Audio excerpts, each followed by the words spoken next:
The following program is recorded content created by the Truth Network. It's Matt Slick Live. Matt is the founder and president of the Christian Apologetics Research Ministry, found online at CARM.org. When you have questions about Bible doctrines, turn to Matt Slick Live for answers. Taking your calls and responding to your questions at 877-207-2276. Here's Matt Slick. Everybody, welcome to the show. It's me, Matt Slick. Listen to Matt Slick Live. We are having a bit of a problem on the online stuff, but we'll get online from my end, and we'll try and get to work on it here a little bit, but just letting you know. So if you want to give me a call, as usual, all you got to do is dial 877-207-2276. I want to hear from you. Give me a call. It is easy to do, and hopefully everything will go fine. You can do that. All right, so we got this, we got that, and yeah, all of a sudden my boy, everything is just not working. It is really strange. So I don't know why, but that's okay. We'll just have to figure it out. All right. Hey, I hope you're all having a good day. And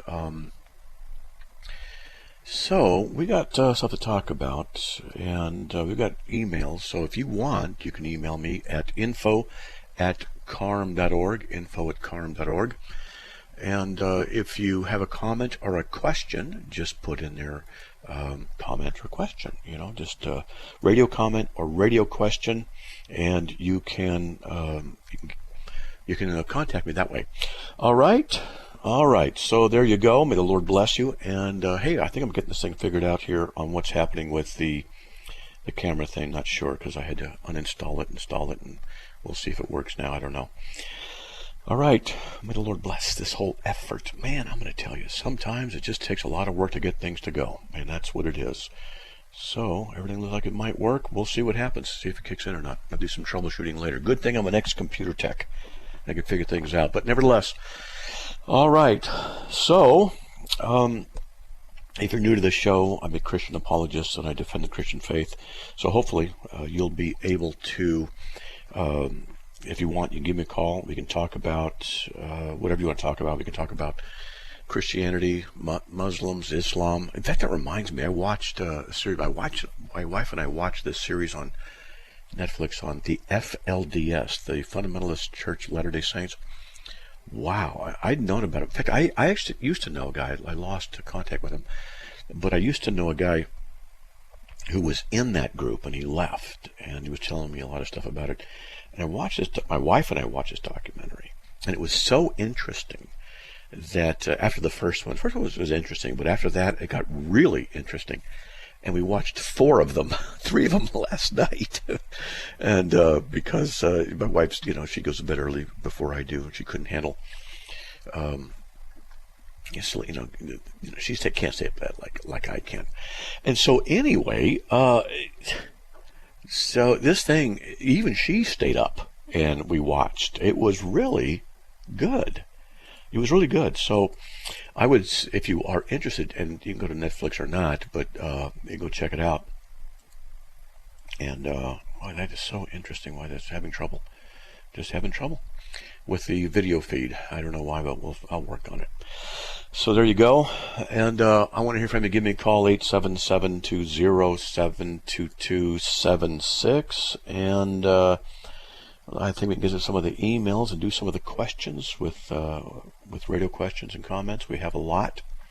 So sometimes I get to them, sometimes I don't. Now, I'm going to tell you, the radio kind of slows down at the end of the year, callers, that is, because people are out doing stuff, and that's fine. So, that's just what it is. All right, let's just jump on the air here, get on the emails. My question is, why are you so negative towards social... Oh, I already did that one, when Jesus said so many things aligned with socialism. See, that kind of statement, I did address this on politics and stuff. I did it last week, but it really irks me that people... they're just being brainwashed into socialism. It's a dangerous and no good system. And so Christianity does not teach socialism. It's not what it was. It's not what it is. It's really bad. So anyway, there's that. So what I want you to do, if you want, give me a call, 877-207 2276. All right, and I'll get rid of that email and go to the next one. And this one says, if the Jews hate Christ, why would they be considered God's chosen people? Because God is covenantal. Now this is an important thing to talk about, because covenantalism deals with a contractual agreement or a contractual arrangement. And different covenants have different stipulations.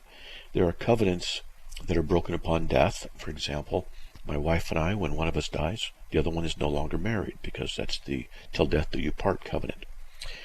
And there are covenants that don't end. Like, for example, God promises to do certain things in the intertrinitarian covenant, and so it cannot be broken. So if God has chosen the people of Israel as a nation, he can choose that and not revoke the covenant. Even though they broke the covenant requirements, God has the opportunity to abandon, depending on the rules of the covenant, abandon it or continue with it. And so he continues with it, and that's why they're still considered God's chosen people. And let's see, Tom says, yes, sir, I've been listening to the radio program for years. As a former United Methodist and son of a United Methodist minister, I have left the denomination because of the changes that are taking place. I was wondering if you had any recommendations on finding a new church or denomination. It's very disheartening to be in a position because, in this position, the denomination was all I had known. Thank you for your time.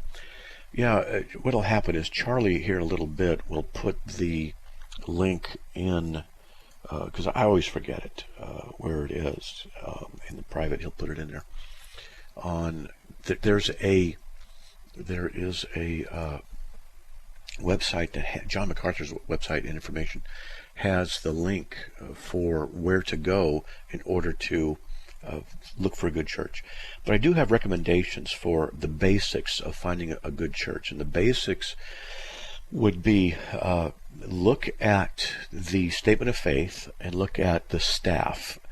You can learn a great deal by those two. The first thing I do is go to the staff, because if the staff has any women pastors, any women elders, then immediately I just dismiss the church as being a bad one, just that fast. So that's one option. And in the statement of faith, you want to look for a good statement of faith. Sometimes what will happen, though, is a statement of faith will be, let's just say, mamby-pamby-ish. They won't really get too far into doctrine, and that bothers me, because you should be very specific in what it is you affirm and deny. And so a lot of churches don't really like the idea of doctrine, and so they don't want to have a very deep, very precise statement of faith. Well, that generally speaking reflects the preaching style, where they don't get very deep into theology. Not that everything has to be theological, but theology is just simply the study of God's Word and the study of God and what He has said. And He's taught all kinds of things in the Word, predestination, election, atonement, propitiation, justification, sanctification, covenant. He's taught marriage specifics, child rearing, wisdom, prophecy, history, recommendations, and things like this that are all in there. And so I think that people need to understand that aspect of biblical preaching is necessary, because the Bible is a theological book, and then what happens is when people preach it, instead of stone skipping, skipping stones, skipping stone theology, which is just skimming the surface of something and that's it. And I find that to be very problematic. And here's the thing, is I've been in churches, and I talked about it yesterday, I've been in a lot of churches where a mediocre, theologically deep, at best, sermon is preached, and the people are enjoying it. And I think it's because they don't know the depth of God's Word, because they've not been taught the depth of God's Word and the wonder of His Word, and the interrelatedness and the precision of so many topics interrelated, that they're just accustomed to pablum, to milk. And I think it's a problem, because the Bible instructs us to leave the elementary principles and go on to meat. And so that's what we're obligated to do, to learn these deeper things. And here's another thing. Why is it then in and through the preaching, why is it that people are not motivated to go out and preach and teach, evangelize, do whatever? And that's a problem too. I can't help but wonder if there are pastors out there whose preaching they measure not by the fidelity to the word, but by the size of the congregation. And that's just a question I ask myself about different churches, because I'll go to a church that might be significantly large, check it out, and the preaching is often shallow. And then, are they equipping the Christians for the work of ministry, for the encouraging of them to go and be evangelists to whatever degree and level they're at in their station of life? And I don't see that occurring.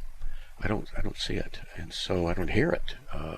So I'm really thinking there's something going on, something wrong, and I don't know how to deal with that. But that's just what it is. That is what it is, and it's a problem. So there's that, and anyway, so if you want to give me a call, 877-207-2276. I want to hear from you. Give me a call, and we can get to your comment or question. So let's see. Let's go to another comment or question. Let's see, delete that one. I've had a lot of personal experiences which I will share, and I was hoping to get a Christian perspective on. When I was younger, my mom and I saw this spirit, or ghost, if you will, that would wander our apartment. We asked some others who lived there, and they all saw the same thing. They also said it was this girl who committed suicide 1 year before, and when we looked at a picture of the girl who committed suicide, they looked identical to the ghost. I've also had other experiences where I left clothes out for my kids and they completely vanished. I tried thinking of every logical reason as to why I can't find them, and they all failed to explain why they were gone. I even asked for help from others to find a reasonable and logical reason as to why I couldn't find them. It's been 6 months and I still haven't found them. Some people I've asked told me that it was fairies or gnomes, and I just needed to make them a snack and have a peace offering. Okay. Others said I say a prayer to Saint Anthony. I've also read some other people's experiences, and it seems convincing that this is paranormal activity out there. I need some help reconciling with my faith. Leo, if you're listening, we need to talk, and you can give me a call, and at the office we can figure something out. But what I want to do is go through this email bit by bit and talk about what's going on there, because there are some factors, and we get the break coming up in a couple of minutes, or a minute and a half or something like that. So I'm stalling a little bit to see if we can get into that. But what I'll do is get into discussing this. I think a lot of people need to hear about this kind of a thing and what it means, because there's several factors. Anyway, let me get into it. All right. So let's see. Oh, wow, there we go. Trying to do this again. I don't know why my computer isn't allowing certain things. There's a break that works out just fine. All right, so what I'll do is I'll be right back after these messages, folks, so please stay tuned, and we'll be right back.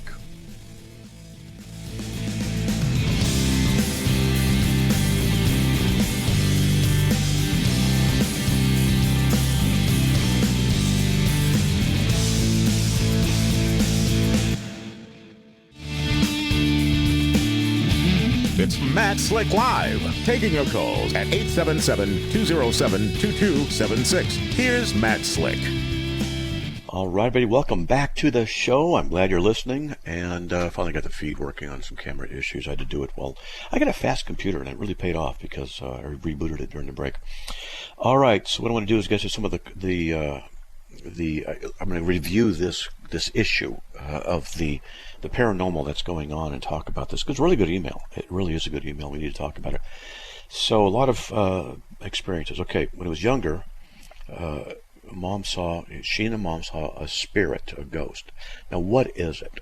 In 1 Samuel 28, there was an occurrence where Samuel was allowed to come back and be visible and talk to Saul. And so that happened. It doesn't mean that it's normative, but there is an instance of this, which means consciousness after death.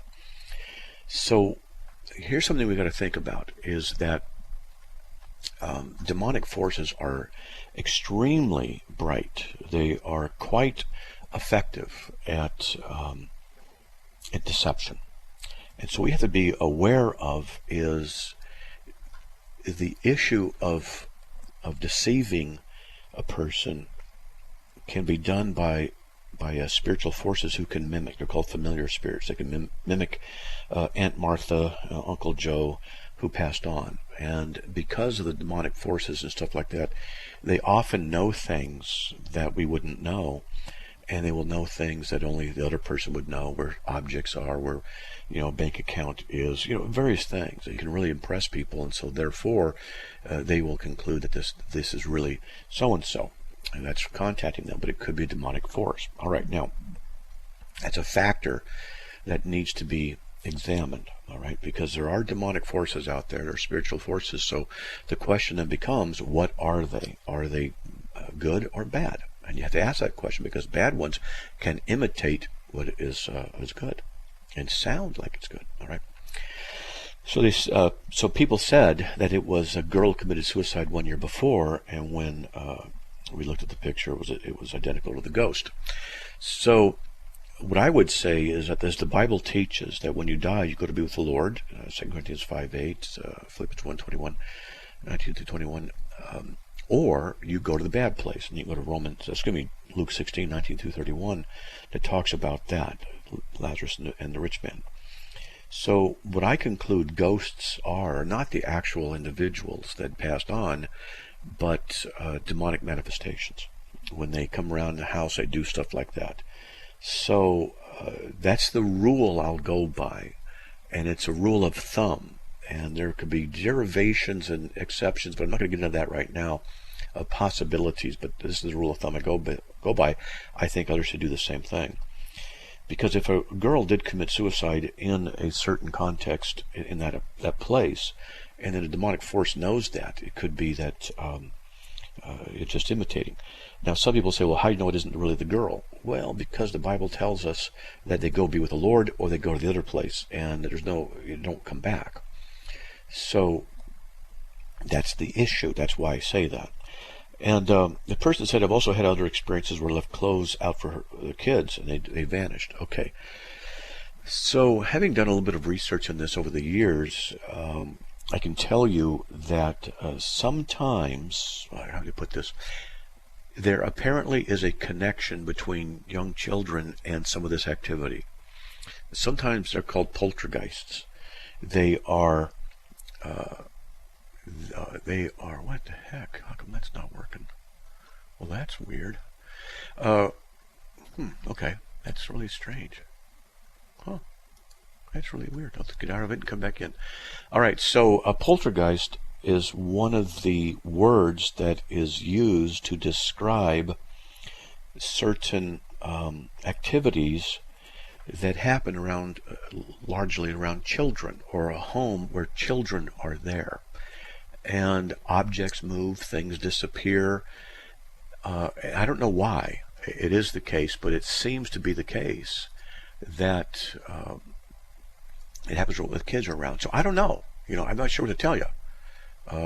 But that's what it seems to be sometimes. So that's why, if I was talking to the person, I'd say, how old are your kids? And, as they get older, does the phenomena die down? And I don't know what the connection is, but this is some of the research I found, that there's a commonality there. So people got theories about it, but I don't really know. So he said, tried thinking of a very logical reason and can't find any. Well, it's certainly possible that someone took the clothes. It's possible that the woman, or Leo, I guess the guy, took the clothes and doesn't remember. I mean, these are just possibilities, but generally speaking, the person would know they've done stuff like that. So is it a demonic force? It certainly is possible that something like that has happened. People all over the world have stories of things just disappearing, and I mean inexplicably. I've got one too, of an object that disappeared within 20 seconds of me putting it someplace, and it was gone. I've never found it. And I was working on a car, and I still remember this to this day. I must have been 19 or 20 or 21, I don't know, 22. And I was on my back working underneath my car, and I was doing something with the clutch. And so I put a 9/16 short, shallow socket head down on the cement right next to me. And I specifically remember setting it to such a place that I would see it was easy reach, and it was not on its side, so it wasn't going to roll. There was no animals, there was no people out there, there was nothing. It was just me. I put that thing down, and I did a double wrench, and I broke something loose, and then it came back to it, and it was gone. And it's a minor thing, but I got out from beneath that car and looked everywhere, and there was nobody there. There was no animals there. And I even went to the house, and I was working at my mom and dad's house. I had a big driveway, and I said, "Mom, did you come out and take this?" She goes, "What are you talking about?" And it just disappeared. So I always thought that a good Star Trek episode would be that they go through some dimension warp. You know, they're going through this one dimension, things aren't right there, and people are recognizing, there's my old socks that I lost. You know, there's this. They all go to another dimension, all these objects. And I thought it'd be kind of funny. So anyway, I still remember it. I could still see, as I'm talking about, I could still see that socket and how shiny it was, and the chrome and the light on it. And there it was sitting there. And then I just, broke a bolt loose, came back to change the side on something, and it was gone. And I'd never found it. And then some people, they lose their sanity and never find that either. But that's kind of really common. So, at any rate, to get back to the more serious aspect of things, yeah, this is common. People experience these things. They experience presence of figures. My mom, before she passed away, she had in hospice, and she was there for a few days, and then her condition was so bad she was gone. And my dad was there one night shortly before she passed, and said that she said to him, "Who's that man standing next to you?" And he looked, and there was nobody there. And she said, "What man?" And she said, "I can see him standing next to you." And when people are near end of life, these kind of stories are kind of common. So what's going on? Are they imagining something? Well, possibly. Are they seeing something? Possibly. What it is, I don't know. Can't tell you what all things are in those situations, but there you go. Hey, look, we'll be right back, folks. After these messages, please stay tuned, and we'll get to the callers. Be right back. Please stay tuned.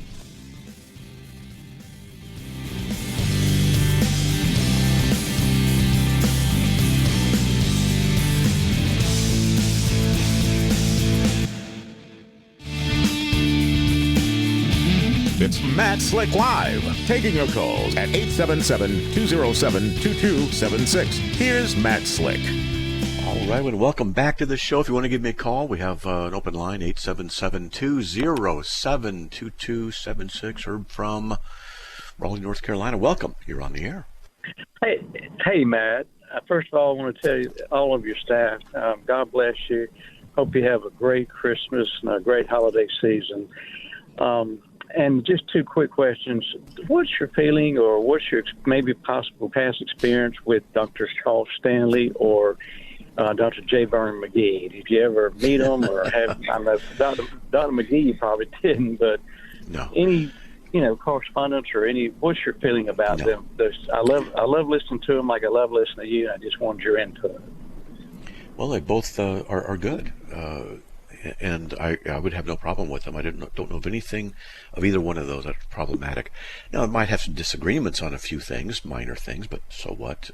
J. Vernon McGee I used to listen to a lot back in Southern California. Yeah. And, he's a great guy. And there were some things I'm like, nah, I don't agree with that. But, it's the kind of thing like pre-trib rapture, post-trib rapture, you agree, don't, stuff like that. But he was a great teacher. And Charles Stanley, I've heard, is very good, too. I'm wary of his son. But other than that, those two are good guys. I agree with you about his son. He's totally opposite. So I'm almost like he's totally opposite of what his father was. But, okay, well, I've been wanting to ask you that for a long time, but I thought that's kind of really big, important questions, more important things about the Lord and things. But I just kind of wanted to get your feeling on that. And I just want to tell you too, Matt, I'm so grateful to the Lord that He gives you this show to talk to us, to minister to us. I mean, it's truly a blessing. I listen to you every day I possibly can, and I listen to you online, repeats, and I just really thoroughly enjoy your show. And I wish you and your wife nothing but the best, and we'll continue. My wife and I will continue to pray for you and your family. Well, thank you. I really appreciate that. I really do. Thank you. Absolutely. Okay. God bless you, Matt. You take care. You too, man. God bless. All right. And that does remind me, I'm going to just put a word out. I'm going to ask that listeners would pray for my wife. But occasionally I'll mention her. And she is really struggling with a lot of pain. And so if you would just, remember in her prayers, Mrs. Slick, and that God would heal her. She has some serious issues. We had to go to a pain doctor today and stuff like that. Won't get into too many details. Otherwise, she'd give me an arm hit, which I like, but she can't even do arm hits anymore because it would hurt her. So it's unfortunate, but that's just, lifting things up. All right, let's get to Nathan from California. Nathan, welcome. You are on the air. Hey, how are you, Matt? It's been a while. Yeah. If you remember me, remember your voice. You always put, my voice is bad because of my epilepsy. That's all right. Yeah. Yeah. I have to say that my question first, I'd like to say that I hope you have a great New Year and Thanksgiving and everything you have. And I pray for your wife too. Thanks. I pray that she gets better. World ain't perfect, my friend. She's suffering. Yeah, I appreciate I know that. what it is. And believe me, I would tell you more, but I know I'm like you always say, tell me. I'd like to know about the word witch. Is it correct to say witch for little kids? Is it to like tell them when my daughter really says witch, I go, don't say that, please don't say that, because I've read about them and the black witch, white witch from the cults and with people that become witches, Mm-hmm. I just want to know if the witch so is correct. You want to know if it's okay to use the word to say witch, just to use it? Yeah, it's okay. Let's just say for my daughter to play with it. It's a good, witch, stuff like that. I don't know. It's okay to say the word. It's not a big deal. Yeah, I understand. It's okay, but to use it in a way, just to always like it, to like being a witch, something that I'm against. Being a witch is very bad. It's demonic. Yeah, it is. And so we need to be aware of what witchcraft is and its dangers that are associated with it. Absolutely. Yep. Yeah, because if you mind, I'm reading here the Wicca or the Wicca. I don't know. Wicca. Yeah. Yeah, Wicca. But yeah, they're called the white witch and black witch. Yeah, it's a form of witchcraft. Yes.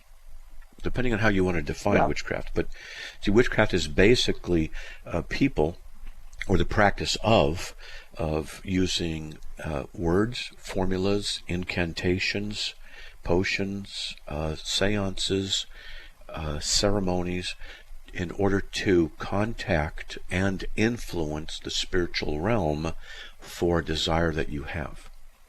That's witchcraft. And so it's a broad definition here, and so Wicca would fall underneath that.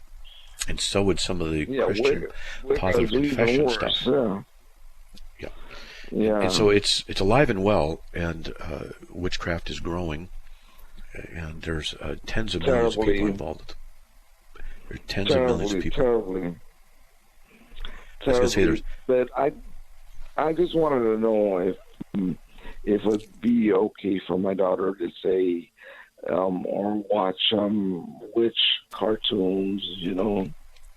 I'm How old is against she? it. I don't let her. She's 10. I wouldn't let her watch it. Are you kidding? No way. I wouldn't let her. You wouldn't let her watch it, would you? Heck no. I would not let my children watch anything with witchcraft in it.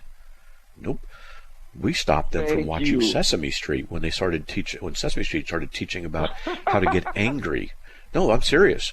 They were getting angry and throwing things. It's okay to get angry. And like, what?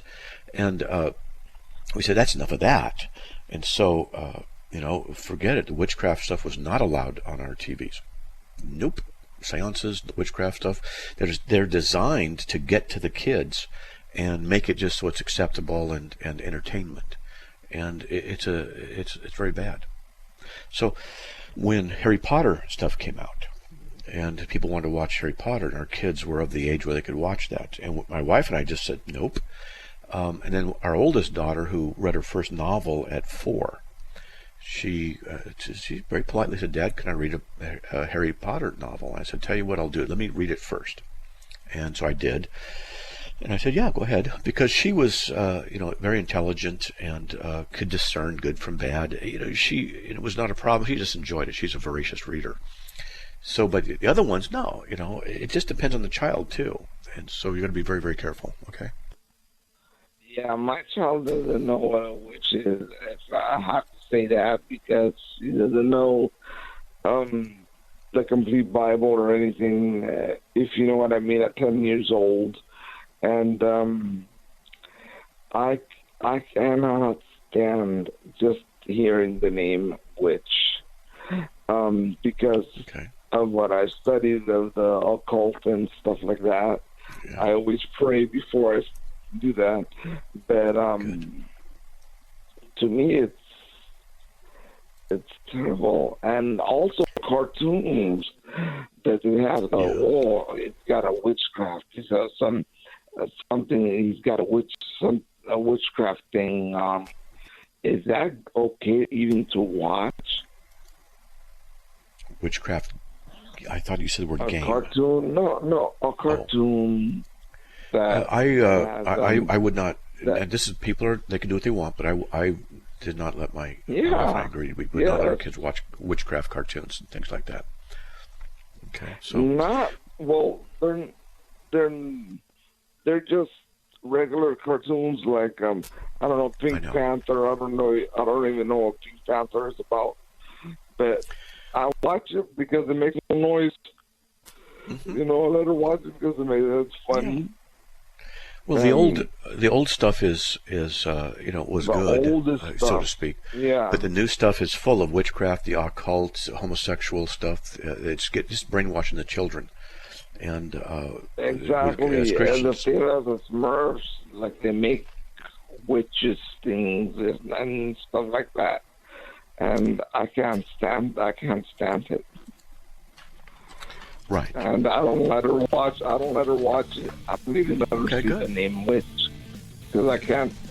And I can't. Look, there's a break. We gotta get going. So there's a break. But, okay, hopefully that'll help you. All right, buddy? There we go, man. All right. Well, God bless. And folks, we'll be right back after these messages. Please stay tuned. Be right back.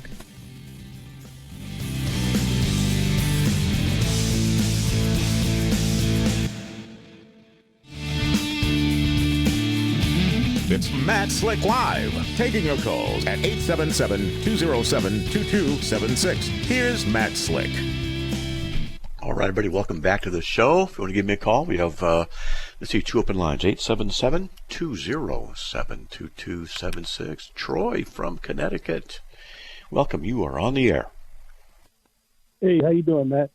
So doing all right, man. Today, I'm calling about 2 Corinthians 6:18, where it mentioned that I'll be a father, and I know the is a definite article, so why would the A be in front of the father? Why would Well, what? should it be the letter A in 2 Corinthians 6:18? What about it? Why was the indefinite It has article an there? A in front. He said, I would be a father. Would that be considered more than one father's? No, it's just it's the accusative, direct object. So I'll be a father. And what Paul is doing is altering something out of 2 Samuel 7, which is a reference when God was talking. He's talking about familial relation, that our family relationship with God is a way to look at it. He's going to be a father to us, because the word "you" in there is plural, and then he alters the text, and you shall be sons and daughters to me. So it's just to talk. All it's doing is just talking about family, the idea of God being familial to us, like a father to us, and that's what's going on as a privilege in Christianity. So that's all it means. And I'll be, a father to you. It's just not saying there's another father out there. It's just a turn of a phrase. That's all. Okay, that's what it is. A term of the phrase. Okay, that's well. All right, then. You have a good night. You too. Well, God bless, Troy. All right. All right. Well, let's see. We have, 10, 12 minutes left in the show. We've got 3 open lines, 877-207-2276. Let's get to Tony from Greensboro, North Carolina. Welcome. You're on the air. Hey, good evening. How you doing? I hope you Hanging in can there, hear man. me. Doing all right. Yes, I can hear you. A little background noise. You're on the freeway or you're driving, but that's okay. Yeah. So what do you got, man? I drive a truck for the Postal Service, so I'm just calling in. As a Christian, I just want your take on it. We've got these family problems we seem to have. It's my stepdaughter and my wife's daughter. And, we were always so close, and then she got married. Grandkids come along. We've not saw them in 2.5 years, and we've got the last time. I've got a son-in-law, that obviously wants to preach to me about how man came from monkeys and gay was okay. And the last time we was there, I asked him 4 different times to agree to disagree, and the Bible's watered down. I tried to talk to him, but it bothers me that it's absolutely broken my wife's heart, that I can only feel, a certain void. And after that, there's only so much you can do. And one of the grandchildren was real small at the time, and she ran into her in a store, and her smallest granddaughter looks up at her and smiles, and she's afraid to even talk to her.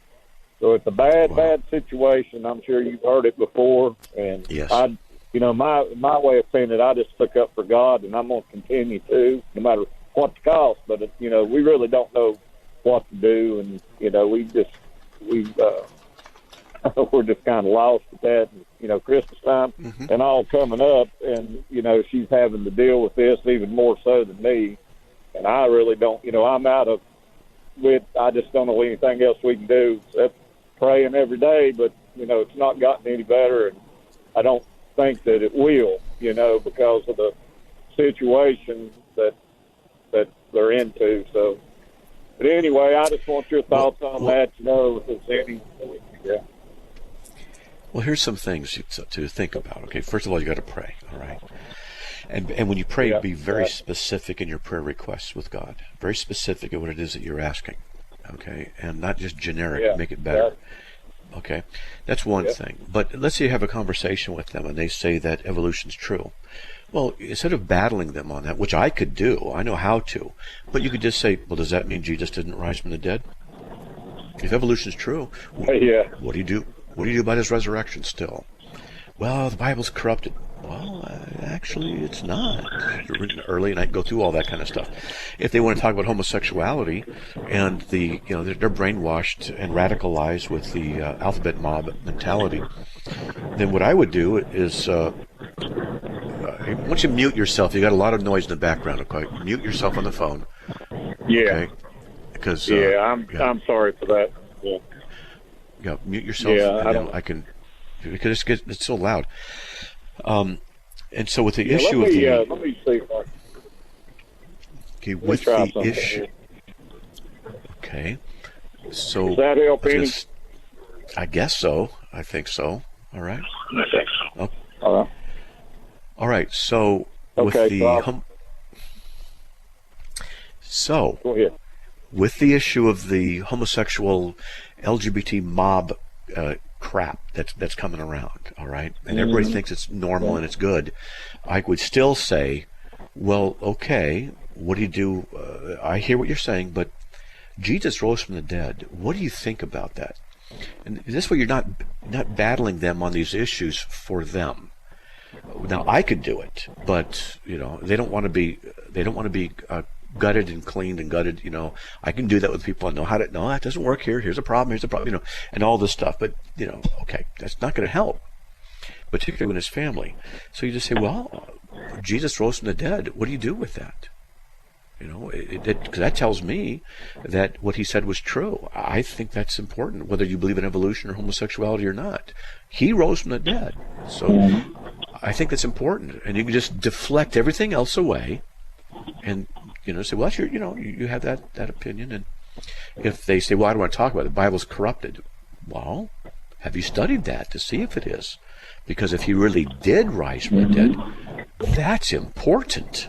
Why is it so significant? And you ask a question that causes them to think, and you're done. Why is it so significant that he rose from the dead? So you could do stuff like that. I mean, okay. Yeah, sir. I've tried every conceivable way. Yeah, I just don't know. It's one of these things where, I've tried to explain to him, it's like me rebuilding an engine. I've got a Chilton's book on a much lower scale, and I'm just going to torque everything the way I want it instead of the way the book says, and then the engine flies apart.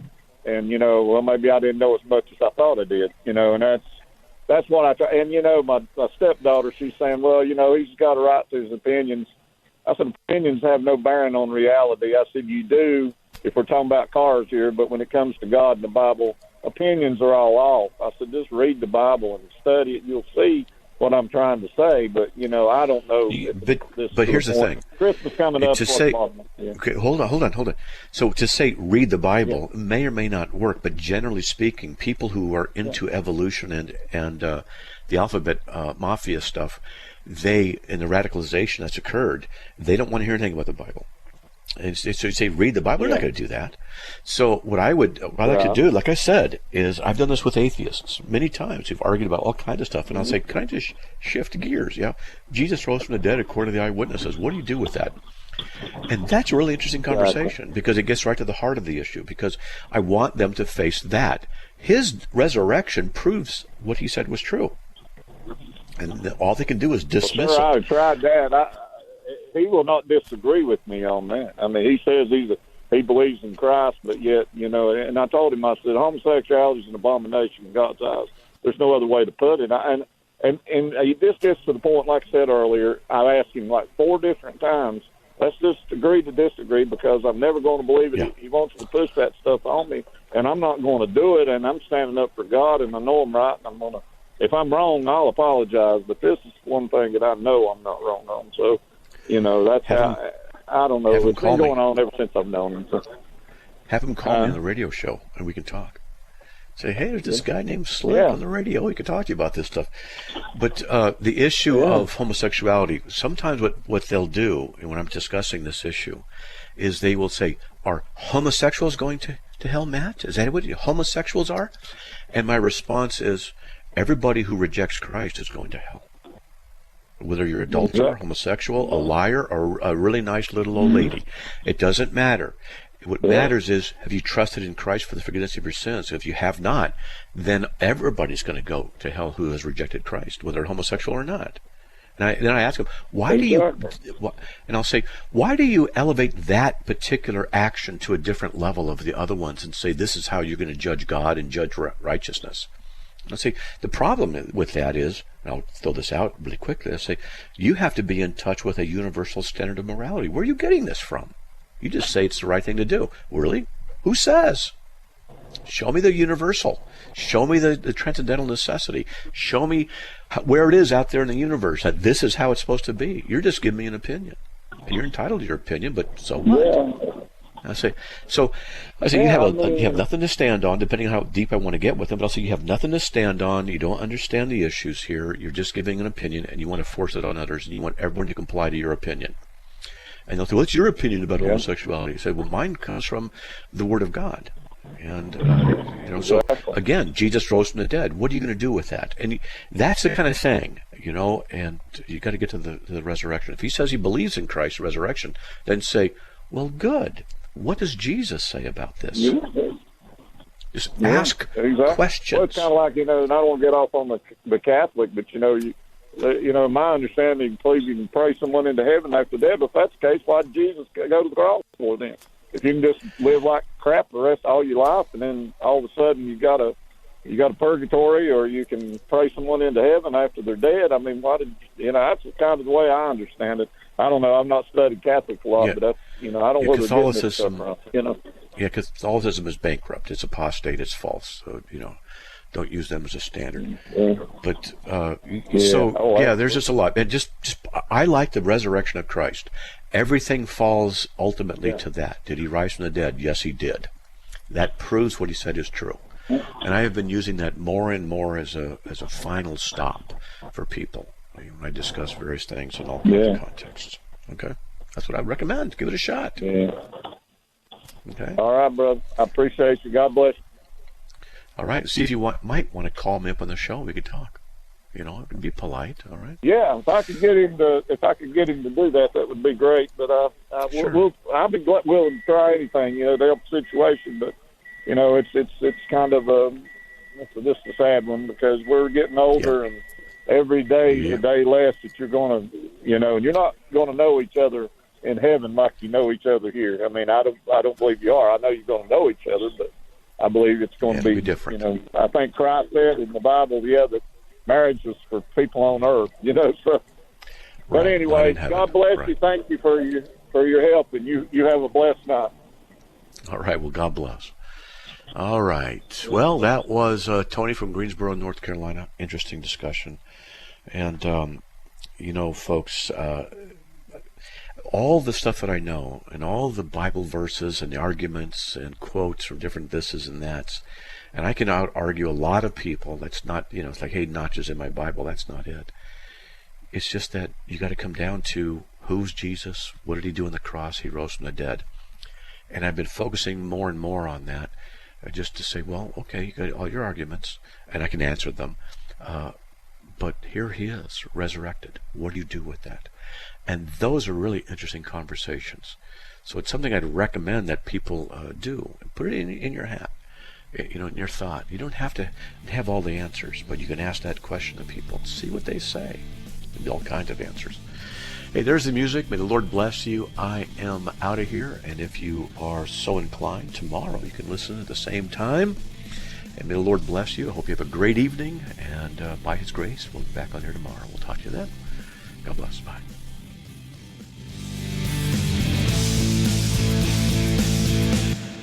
Another program powered by the Truth Network.